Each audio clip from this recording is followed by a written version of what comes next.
السلام عليكم ورحمة الله وبركاته. في البداية نصلي على النبي. قصتنا النهاردة لذيذة جدا وأحداثها ممتعة، وبقلم الكاتبة سحر خالد. أتمنى تعجبكم، وما تنسوش اللايك والاشتراك عشان يوصل لكم كل جديد، وكالعادة هستنى آرائكم في التعليقات. مسكت عشق إيد مراد وهي بتقوله: أنا بحبك، بحبك أوي يا مراد. كان لازم تعرف كده قبل ما أسافر. مش عارفة هنرجع إمتى من السفر، بس ما كنتش أقدر ما أقولكش اللي جوه قلبي، ولازم كمان أسمع اللي جوه قلبك يا مراد. أنت بتحس ناحيتي بإيه؟ بتحبني صح؟ شد مراد إيده من بين إيديها وهو بيقول بغضب: أنت بتتكلمي كده ليه يا عشق؟ أنت مجنونة ولا إيه؟ وبعدين أنا اسمي أبي مراد مش مراد. وحب إيه اللي بتتكلمي عنه يا شاطرة؟ ده أنت لسه في الثانوية، عيلة صغيرة جاية تكلمني عن الحب. أنت عارفة أنا أكبر منك بكام سنة؟ عشق قالت له بدموع: الفرق مش كبير. انت بتتكلم كده ليه يا مراد؟ يعني انت بتكرهني؟ قال لها بغيظ: يا ستي ولا بكرهك ولا بحبك. حب ايه؟ اهتمي بمذاكرتك وبدراستك. ما بقاش زي العيال الصغيرة اللي بتحب كمان وجاية تعترف بحبها. مستنية مني انا مش عارف. بصت له عشق وعينيها مليانة دموع، ومراد قال لها: اتفضلي انزلي يلا، عاوز اغير هدومي، ورايا مشوار مهم ومش فاضيلك. مش هنقضي طول اليوم وانت واقفة بتعيطي كده، على أساس يعني إن عياطك هيغير من قراري. مسحت عشق دموعها وهي بتقول بغضب: مش عايزة أغير قرارك ولا عايزة أشوفك تاني. أنت إنسان ما عندكش قلب. أنا عمري ما تخيلت إنك تعمل فيا كده. أنا عملت فيكي حاجة؟ أنت مجنونة. أنت بتقولي إنك بتحبيني، بس أنا بقى مش بحبك. أنت عيلة صغيرة، بكرة تحسي إن الحب ده كان مجرد إعجاب مش أكتر. هزت راسها وهي بتقوله: كان ممكن تقولها بطريقة أحسن من كده يا مراد، بس انت جرحتني، وانا عمري ما هنسى الكلام اللي قلته النهاردة، وهفكرك بيه في يوم من الأيام، وهتشوف العيالة الصغيرة دي هتبقى ايه. قالت كلامها وخرجت من الأوضة بسرعة وهي حاسة بالغضب، ونزلت تحت ومشيت مع والدها وأمها اللي كانوا مسافرين برا البلد لمدة مش عارفين عددها. مشيت ومعاها قلبها المكسور. وبعد 5 سنين في المكتب مراد كان قاعد بغضب، ودخل عليه آسر وهو بيقول: مالك بس يا عم مراد؟ محدش عارف يكلمك النهاردة ليه؟ قايم في الموظفين. يا عم حرام عليك، ما هم شغالين، هيعملوا ايه اكتر من كده؟ قال له بغضب: مفيش حاجة اسمها هيعملوا ايه. لو اشتغلوا صح ممكن يعملوا المستحيل، لكن هم بصراحة بقى كسلانين. وانا لو ما عملتش كده ما كناش هنبقى اكبر شركة في الشرق الاوسط. يا عم سيبك من الشغل وقولي ايه اللي فيك يا صاحبي؟ حاسس كده فيك حاجة مش طبيعية.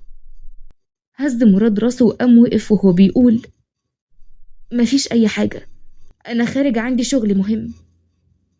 قال له باستغراب: شغل إيه؟ أنت أول مرة تعملها وتخرج من الشركة قبل ميعاد الانصراف، ما تقول بقى في إيه؟ اتنهد مراد وهو بيقول: يا عم مفيش، ده عمي جاي النهاردة من السفر بعد غياب 5 سنين، فهروح البيت، أكيد ما ينفعش يجي وما يلاقينيش. هز آسر راسه وهو بيقول: عمك؟ مش ده اللي بنته اسمها عشق تقريبا؟ مراد قال له بغضب: ما تجيبش اسمها على لسانك، انت مالك ومالها انت يا متخلف. ضحك آسر وهو بيقول: وانا مالي بس يا لمبي، ده انا بسأل، هو انا قلت حاجة غلط؟ ولا اسمها ملكية خاصة ولا ايه؟ ما تعرفنا يا عم الروش.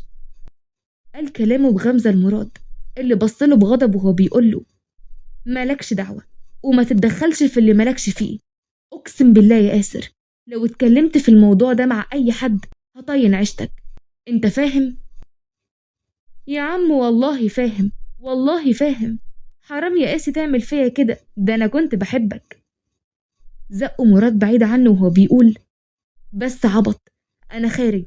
لو قعدت معاك كمان ربع ساعة مش همسك نفسي، وهعلمك الادب. بس اقسم بالله زي ما قلت يا آسر، لو الكلام ده طلع بره ولا جبت سيرة عشق لأي حد، ما هتعرف ساعتها هعمل فيك ايه. قال كلامه بغيرة واضحة وخرج من المكتب بسرعة. وضحك آسر وهو بيقول: بيحبها، عليا الطلاق بالتلاتة بيحبها، اوعدنا يا رب. وفي البيت دخل مراد، بس فجأة خبط وهو ماشي في حد، واتفاجئ بعشق اللي كانت هتقع، بس هو مسكها. وهنا التقت عيونهم في نظرة طويلة قطعتها عشق اللي زقته وهي بتقول: ابعد عني، ازاي تمسكني بالطريقة دي؟ انت اتجننت. ابتسم مراد بعشق وعيونه بتمر على كل ملامحها باشتياق وهو بيقول لها: انا مسكتك قبل ما تقعي، يعني اسيبك تقعي في الارض ويحصل لك حاجة؟ وانت يهمك في ايه يحصل لي حاجة او لا؟ بلاش تقرب مني بالشكل ده تاني يا مراد، انت فاهم؟ لان مش هضمن بعد كده رد فعلي المرة الجاية هيبقى عامل ازاي. قرب مراد فرجعت هي لورا وهو بيقول بابتسامة: ده بدل ما تديني فرصة اقولك حمد لله على السلامة، نورتي البيت والبلد كلها. اقولك ليه غبتي السنين دي كلها وحتى ما سألتيش؟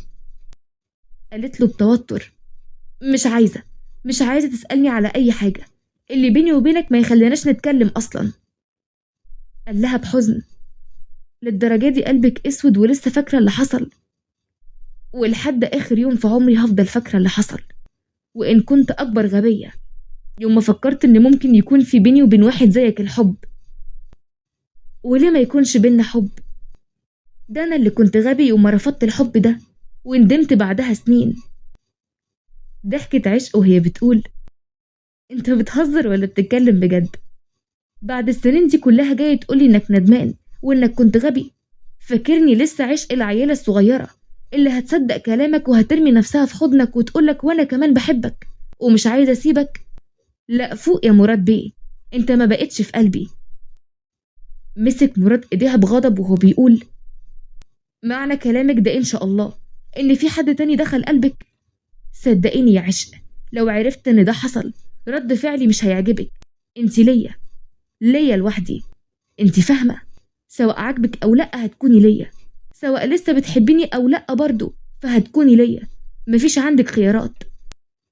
زقته عشق رغم كده مرجعش لورا، كانت عاملة زي العيلة الصغيرة وهي بتقوله: في أحلامك تلمس شعرة مني، مش بحبك يا أخي، هو الحب بالعافية؟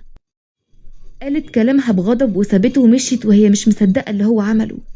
بقى بعد ما سابها وجرحها وقال عنها طفلة صغيرة ما تستحقش الحب، جاي بعد السنين دي كلها يقول إن هو كان غبي وإن هو بقى يحبها، فكر إنها لسه غبية وهتصدقه. وتاني يوم خرج مراد من البيت واتفاجئ بيها واقفة قدام عربيتها وكانت هتركب. وقفها مراد وهو بيقول: انت رايحة فين باللبس اللي انت لابساه ده يا هانم؟ بصت له عشق ببرود وما ردتش وكانت هتركب، بس مراد ماسك ايديها وهو بيقول بغضب: لما اكلمك تردي عليا، رايحة فين بلبسك اللي مش لابساه ده اصلا؟ عشق قالت بغضب وصوت عالي: انا لبسي محترم، وانت اخر واحد تكلمني عن مسألة اللبس او عن حاجة تخصني يا مراد بيه. قلتلك مالكش دعوة بيا يا اخي، انت ايه مش بتفهم؟ ما بقتش طايقاك. بصلها ببرود وهو بيقول: لا حوش بقى، وانا اللي هموت فيكي ومش قادر اعيش من غيرك. بقولك ايه، ابتعدلي معايا عشان انا عفريت الدنيا بتتنطط في وشي، ولما اكلمك عن حاجة ردي عليا زي البشر بدل ما اتعامل معاكي باسلوب تاني مش هيعجبك. حطت عشق ايديها في وسطها وهي بتقوله بغيظ: نعم افندم، اتفضل قول عاوز ايه، خليني امشي، انا عندي شغل ومش فاضيالك. بغض النظر عن الشغل اللي مش عارف هو ايه، بس لبسك ده يتغير وبعد كده نبقى نتكلم في موضوع الشغل وافكر اذا كنت هوافق تشتغلي او لا. قالت له بغضب وصوت عالي اكتر: نعم، انت بتستظرف ولا بتتكلم بجد؟ شغل ايه اللي هتوافق عليه او ترفض؟ ليه ان شاء الله كنت جوزي ولا خطيبي وانا معرفش؟ قالت كلامها ولسه هتركب العربية، بس مراد ماسك ايديها مرة تانية وهو بيقول: انا على فكرة فاضي ما ورايش اي حاجة، وما عنديش مانع ان احنا نقعد هنا لحد الصبح او شهر حتى، لحد ما تغيري رأيك وتطلعي تغيري هدومك، وبعد كده نبقى نتناقش في موضوع الشغل. انا همشي يا مراد وانت ما تقدرش توقفني ولا تفرض رأيك عليا. قالت كلامها بس مراد كان بيبصلها بغيظ وغضب كبير خلاها ترجع لورا ودب في الأرض. فقالت له: أنا هطلع أغير، بس موضوع الشغل ده ما فيهوش نقاش، أنت فاهم؟ قالت كلامها وطلعت وهي بتقول كلام مش مفهوم. أما مراد فضحك وهو بيقول: ولسه ولسه، صدقيني مهما تعملي ومهما تقولي هتكوني ليا في الآخر، ليا وبس يا قلب مراد. وفي الشركة كان قاعد مراد على الكرسي. ما ردتيش عليا، شغل ايه اللي كنتي رايحاه؟ قالت له بغضب: انت اصلا جايبني هنا ليه؟ انا اتأخرت بما فيه الكفاية على الشغل، ما تسيبني امشي بقى، ولا هو تحقيق؟ ايوه تحقيق. اتفضلي قولي، حضرتك كنت رايحة شغل ايه بالظبط؟ كنت رايحة هدور على شغل في اي شركة. ليك عندي حاجة ولا عايز تقول حاجة قبل ما امشي؟ يمكن حاجة واقفة في زورك وعايز تقولها يا مراد بيه. مفيش شغل. عايزة تشتغلي عندك الشركة اهي، اشتغلي براحتك. اما انك تشتغلي عند اي حد غريب ده موضوع منتهي في النقاش ومستحيل يحصل. نعم؟ ومين بقى اللي قالك اني هقبل اشتغل عندك هنا؟ مراد، ما تحاولش تختبر صبري، لاني مش هسكت كتير على عمايلك. انت عايز ايه بالظبط بعد اللي حصل؟ هو انت فاكر اني نسيت، ولا فاكر اني هبلة وهصدق الكلمتين بتوعك، وانك بقيت بتحبني وهجري عليك واقولك وانا بعشقك؟ لا، اصحى وفوق وافهم اني مش عايزاك. وقف مراد وقرب قصادها وهو بيقول: وانتي لازم تفهمي يا عشق انك مش هتكوني لحد غيري. لازم تفهمي اني منعت نفسي عنك زمان لانك كنتي صغيرة محتاجة تسافري وتدرسي وتتخطي مرحلة المراهقة. هو انتي فاكرة ان بعدك عني كان بسهولة كده؟ انا كنت حاسس ان انا بموت. ضحكت عشق وهي بتقول: هي دي الحجة بتاعتك، منعت نفسك عني عشان كنت صغيرة. طب بص بقى يا مراد، اللي بيني وبينك منتهي، واصلا ما كانش في حاجة بينا، وانا عمري مهما عملت ما هكون ليك. يا ريت تبعد عني وبلاش تظهر لي في كل مكان، يا اما اقسم بالله همشي واسافر من البلد دي وعمرك ما هتشوف وشي تاني. قلت ايه؟ عشق، انتي عاوزة تسيبيني تاني؟ بلا سيبك بقى بلا بتاع، انا مش قادرة اتحمل اللي انت بتعمله. انت ايه يا اخي، مش بتحس؟ مش حاسس باللي عملته فيا زمان جاي تكمل دلوقتي؟ حط مراد ايده على راسه وبعد كده قال: تمام، هعملك كل اللي انت عاوزاه. لو مش عايزاني اقرب منك ولا اكلمك هعمل كده، لكن تشتغلي هنا. كانت عشق هتعترض، بس كمل مراد وهو بيقول: مش هضايقك صدقيني، وده وعد. تمام يا مراد، على الله بقى تطلع صادق المرة دي في كلامك. قالت كلامها وخرجت من عنده وهي حاسة بالغضب. أما مراد قعد على الكرسي وهو مش عارف يعمل إيه. هيبعد عنها فعلا زي ما قال؟ هيقدر ينساها ويكمل من غيرها؟ ولو هي قررت تكون مع شخص تاني هو هيعمل إيه؟ وبعد شهر كان واقف مراد وهو بيقول بغضب: عندي اجتماع مهم، فين ورق الصفقة يا إسراء؟ إسراء قالت له برعب: مع الأنسة عشق والله، وكلمتها كذا مرة مش بترد. بصلها بغضب وهو بيقول: ورق الصفقة معاها بيعمل ايه؟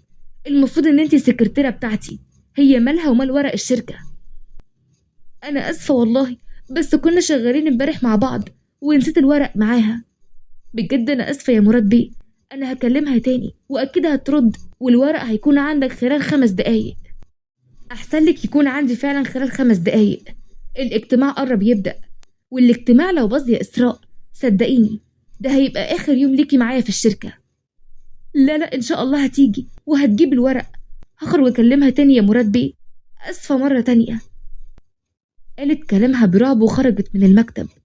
ودخلت عشق بعد شوية وهي بتقول بعد ما حطت الملف على المكتب: انت قلت لإسراء ايه عشان تعيط بالطريقة دي؟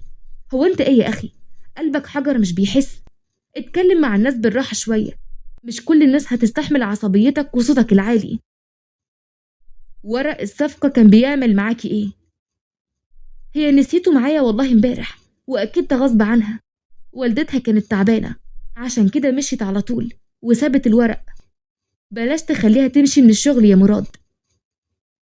ابتسم مراد بخبث وقعد على الكرسي وقال لها: مش هخليها تمشي، بس ايه المقابل يا بنت عمي؟ بصت له بصدمة واستغراب وقالت: مقابل ايه؟ مش فاهمة حاجة. مقابل ان انا مش هخليها تمشي، بالعكس ده انا هديها مكافأة كمان. بس ايه المقابل يعني؟ انا عملت كده عشانك، انتي بقى هتعملي ايه عشاني؟ مراد، بلاش تلف وتدور. وبعدين انت وعدتني انك مالكش دعوة بيا ومش هتتدخل في اي حاجة خاصة بيا. بتتكلم في انت دلوقتي؟ انا ما اتدخلتش في اي حاجة خاصة بيكي. انتي طلبتي مني حاجة وانا بقولك هعملها وبزيادة، بس عاوز مقابل. اكيد مش هعمل حاجة كده وخلاص. ولا اقولك، انا هكتب لها على ورقة الرفض دلوقتي واريح بقى دماغي. لا لا بلاش عشان خاطري، هعمل لك كل اللي انت عاوزه، بس بلاش تخليها تمشي بالله عليك. هي فعلا محتاجة الشغل، وانا والله السبب. انا اللي قلت لها تقعد تشتغل معايا، ولو والدتها ما كانتش تعبانة هي ما كانتش هتمشي بسرعة وتسيب الملف. يعني هتعملي اللي انا عاوزه؟ هعمل لك كل اللي انت عاوزه، بس انت نفذ وعدك وما تخليهاش تمشي. وعد يا عشق، وعد. هعمل اللي انت عايزه، بس تقول لها انها مش هتمشي عشان بتعيط. ضحك وقال لها، انا اساسا ما كنتش هخليها تمشي. انت بتقول ايه؟ تصدق؟ قطعها مراد وهو بيقول، روحي كملي شغلك يا عشق، وانا لما افكر في الحاجة اللي عاوزها هقولك عليها على طول. بس دلوقتي انا لازم امشي، عندي اجتماع مهم. اشوفك بعدين يا قلب مراد. قال كلامه وخرج من المكتب وهي واقفة بصدمة من اخر كلمة قالها، وقلبها كان عمال يدق، بس في نفس الوقت حاسة بالغيظ والحيرة. يا ترى هيطلب منها ايه؟ وخرجت وراه. وقبل دقايق كان قاعد آسر جنب إسراء بره وهو بيقول بخوف، طب انتي بتعيطي ليه دلوقتي؟ ايه اللي حصل بس عرفيني. مفيش حاجة يا آسر بيه، مشكلة بسيطة حصلت لأني نسيت الملف مع عشق هانم، ومراد بيه كان زعلان عشان كده. هو قالك حاجة يعني تخليكي تعيطي كده؟ لو في حاجة أنا هتدخل واتكلم معاه. لا مفيش أي حاجة، لو سمحت بلاش تتدخل، أنا بخير والله. طب بطلي عياط بقى، امسحي دموعك بدل ما امسحها بنفسي. مسحت دموعها بسرعة وهي حاسة بالخجل، وآسر قال لها بابتسامة، أيوة كده، امسحي دموعك واضحكي بقى يا ستي، محدش واخد من الدنيا حاجة. وبعدين لو مراد مضايقك أنا ممكن أدخله وأزعق فيه وأخليه يتأسف لك كمان. ضحكت إسراء فضحك آسر وهو بيقول لها، انت بتضحكي ليه؟ انت فاكرة إن أنا بهزر؟ ده أصلا مراد بيخاف مني موت، ما يقدرش ينطق بكلمة قدامي. أول بس ما بيتنطق اسم آسر تحسيه كده بيترعش. قال كلامه بابتسامة وهو بيحاول يبين نفسه جامد قدامها. وفجأة قال مراد، آسر. قام آسر فجأة وهو بيقول، ايه في ايه؟ ايه اللي حصل؟ تعالى يا مراد، ده أنا كنت بحكي لها عن الفكرة، القصة الجديدة اللي أنا بكتبها. ضحكت عشق وإسراء كمان. أما مراد فكتم ضحكته على صاحبه وهو بيقول، انت هتسيب شغل الشركة وتروح تكتب قصص؟ يعني بفكر. انت بتهزر؟ يا عم انا اتكلمت. بصله مراد وبعد كده بص لإسراء وهو بيقول، خلاص يا أنسة إسراء، مفيش أي حاجة، الموضوع انتهى وما تقلقيش، شغلك هنا مش هيتأثر. أنا عمري ما كنت هخليك تسيب الشغل لسبب تافه زي ده. قال كلامه وخرج، وعشق بغيظ وهي بتتمتم، تصدق مفيش حد أتفه منك، أنا هروح أشوف شغلي. قالت كلامها وسابت المكان لآسر وإسراء. شفتي؟ قلتلك ما يقدرش يعملك أي حاجة طالما أنا مش موافق عليها. ضحكت إسراء وقعدت تكمل شغلها وسط ابتسامة آسر اللي مليانة حب ليها. وخرج مراد تاني يوم عشان يروح الشركة، واتفاجئ بعشق واقفة قدام عربيتها. انتي رايحة الشركة؟ تعالي هوصلك معايا، أنا كده كده رايح. لا أنا كنت هروح بس دلوقتي خلاص. عشق، انتي ليه بتحاولي تبعدي عني بأي طريقة؟ انتي كنت هتمشي عشان عايزة أوصلك، يبقى خلاص كده مش هتروحي. قال كلامه بغضب، بس رجعت عشق لورا وهي حاسة إنها دايخة. لا لا، أنا بس تعبانة شوية عشان كده مش هروح. حاسة بإيه؟ تعالي أوديك المستشفى أو أتصل بالدكتور يجي بسرعة. خلاص يا مراد، دي مجرد دوخة بسيطة، شكلي أخدت برد، عشان كده كنت هدخل البيت تاني أما أنت خرجت. روح أنت الشركة، أكيد عندك اجتماعات مهمة. اجتماعات إيه اللي هروحها واسيبك وانتي بالشكل ده؟ لو مش عايزة تروحي المستشفى ادخلي يلا، أساعدك تدخلي الأوضة وأنا هتصل بالدكتورة. وما تجيبيش سيرة الشغل. طول ما انت تعبانة بالشكل ده انا مستحيل اسيبك. قال كلامه وخدها ودخل وهو ساندها. وأم عشق قالت بصدمة: مراد، عشق مالها يا حبيبي، في ايه؟ مفيش حاجة يا مرات عمي، دايخة بس شوية، هطلعها الأوضة وانت اتصلي بالدكتورة. طيب. طلع مراد حط عشق على السرير وقالت له بتعب: انا قلتلك بلاش الدكتور، الموضوع مش مستاهل على فكرة كل القلق اللي انت فيه ده، حاجة مش مهمة. طالما حاجة تخصك يبقى أكيد مهمة ومهمة قوي كمان. مفيش حاجة أهم عندي منك، لا الشغل ولا الفلوس ولا أي حاجة، كل حاجة تتعوض إلا انتي. قال كلامه وهو بيبصلها بحب. وبعد كده جت الدكتورة، دخلت وكشفت عليها، ومراد كان واقف قلقان عليها جدا. وخرجت الدكتورة وقال لها بقلق: هي مالها؟ هي كويسة صح؟ مفيش أي حاجة يا مراد بيه، عندها شوية برد، كتبت لها على علاج، أول ما هتاخده هتبقى كويسة ما تقلقش. قالت كلامها ومشيت. أما مراد فدخل وقعد جنبها وهو بيبص لها بخوف. ودخلت أم عشق: مالك يا حبيبتي؟ ألف سلامة عليكي، حساكي من امبارح تعبانة، يا ريتني ما كنت قلتلك. مراد قال باستغراب: قلت لها ايه؟ انا مش فاهم حاجة. من ساعة ما قلت لها ان ابن خالها متقدم لها وعايز يتجوزها وحسيت وشها اتغير. بص مراد لعشق بصدمة ومرات عمه وقال: ابن خال مين؟ هو مين اللي قال اني هوافق على الكلام ده؟ جرائية مراد يا ابني، ابن خالها. وبعدين انا ما شفتش من عشق رفض، طالما هي موافقة انا كمان موافقة. بص مراد لعشق اللي كانت راقدة على السرير بتبصله بتوتر: يعني انتي ما رفضتيش يا عشق؟ انا ما قبلتش لسه. وما رفضتيش؟ يعني معنى كده انك بتفكري وممكن تتجوزيه. تصدقي انا غلطانة اني بجري ورا واحدة زيك، كنت بحسبك لسه بتحبيني، بس الظاهر فعلا ان انا خسرتك وخسرتك للابد. من النهاردة هعتبرك بنت عمي وبس، واسف على اي لحظة ضايقتك فيها يا بنت عمي. قال كلامه بغضب وخرج من الأوضة ومن البيت كله، وهو مش مصدق إنها ممكن توافق على شخص غيره وتكون مع حد غيره. ودخل أسر المكتب وهو مبتسم. وإسراء قالت له: عامل إيه يا أسر بيه؟ مراد بيه لسه ما جاش، أنت كنت عايزه في حاجة؟ أنا جايلك أنتي. أنا مش فاهمة حاجة. أنا جاية عشانك بصراحة، كنت عاوز رقم والدك لو مفيش مانع يعني. والدي؟ أنا ما بقتش فاهمة أي حاجة. عايز رقم والدك في موضوع يعني، هاجي اشرب معاه الشاي وكده. اسراء باستغراب وبلاها: تشرب معاه الشاي وعايزه في موضوع؟ انا ما بقتش فاهمه حاجه والله. قالت كلامها بغباء. وبصلها آسر بصدمه وهو بيقول: جرائية اسراء، للدرجه دي مش فاهمه عايز رقم والدك ليه؟ عشان اجي اخطبك، في عند حضرتك مانع؟ اتصدمت اسراء وحطت ايديها على بقها ومش مصدقه ان آسر هيجي يخطبها. بجد؟ انت بتتكلم بجد ولا بتهزر؟ بصلها بابتسامه وقال لها: بتكلم بجد قوي، انا بحبك وما بقتش قادر اعيش من غيرك، واظن ان كفايه قوي كده نظرات من بعيد لبعيد، لازم تكوني ليا في اقرب وقت. انا بجد مش مصدقه انك عايز تتجوزني. انا بحبك. هتديني الرقم بقى ولا اتصرف واجيبه بطريقتي، ولا اقولك ما اخطفك احسن؟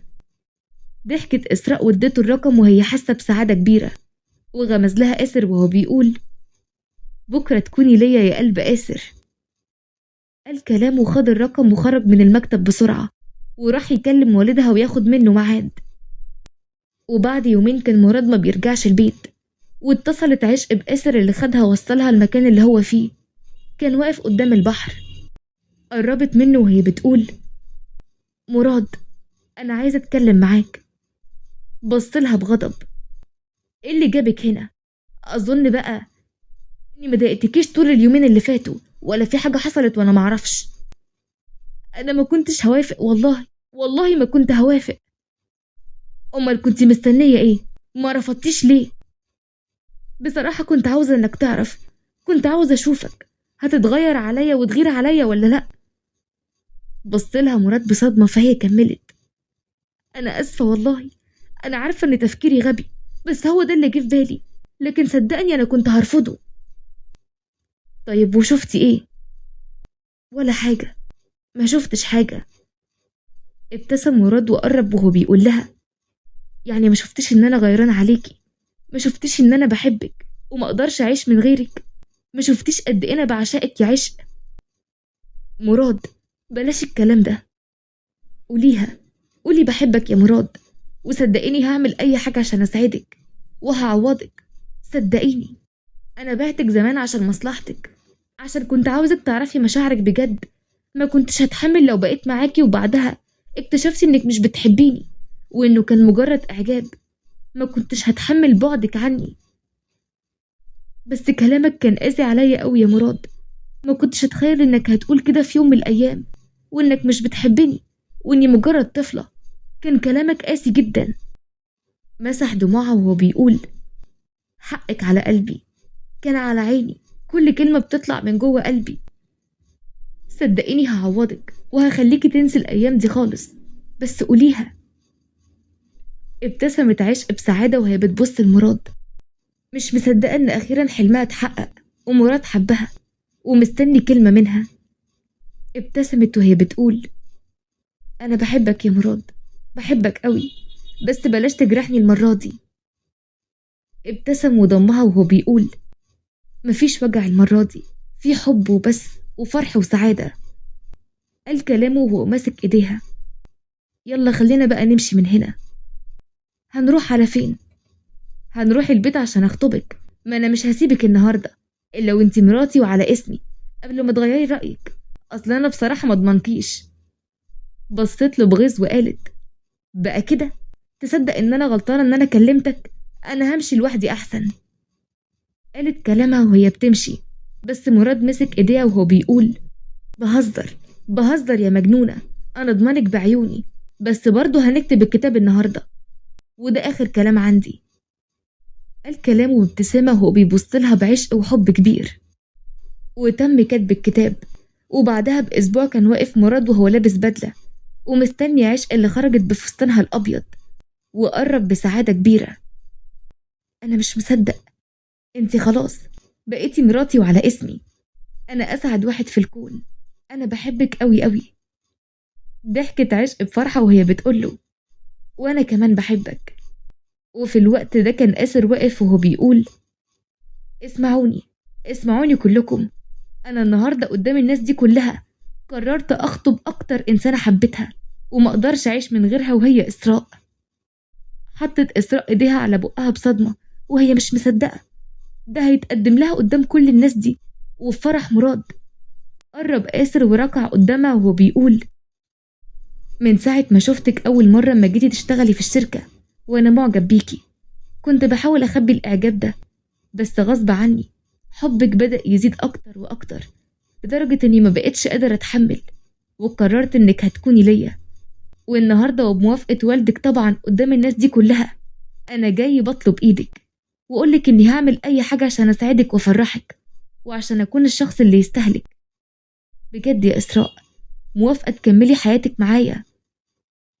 ضحكت إسراء بسعادة وهزت راسها بفرحة كبيرة. فقام آسر لبسها الخاتم وسط تسقيف الكل وضمها وهو بيقول أنا بحبك، بحبك قوي يا إسراء.